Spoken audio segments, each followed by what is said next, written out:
సాగర్ వెళ్లేందుకు పోలీస్ రక్షణ కల్పించాలంటూ డీజీపీ అనురాగ్ శర్మను కలిశారు టీ కాంగ్రెస్ నేతలు.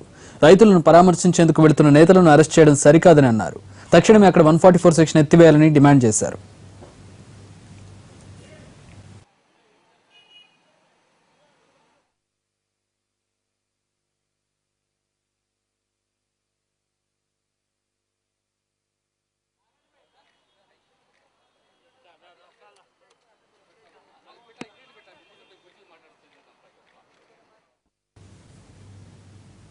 బాధ్యత కలిగినటువంటి రాజకీయ పార్టీగా, బాధ్యత కలిగినటువంటి మాజీ మంత్రులుగా, మాజీ ఉప ముఖ్యమంత్రిగా, మాజీ పార్లమెంటు సభ్యులుగా, మాజీ శాసనసభ్యులుగా, ప్రస్తుత శాసనమండలి సభ్యులుగా, పార్టీ అధ్యక్షులుగా మేమంతా మా బాధ్యత అక్కడికి వెళ్ళటానికి కావలసినటువంటి ఏర్పాట్లన్నీ కూడా ఎటువంటి ఇబ్బంది లేకుండా చట్టపరంగా కావలసిన రక్షణ కల్పిస్తూ మీరే దగ్గరుండి పోలీస్ యంత్రాంగం ఆ ఏర్పాట్లు చేయవలసిందిగా కూడా డీజీపీ గారికి చెప్పడం జరిగింది.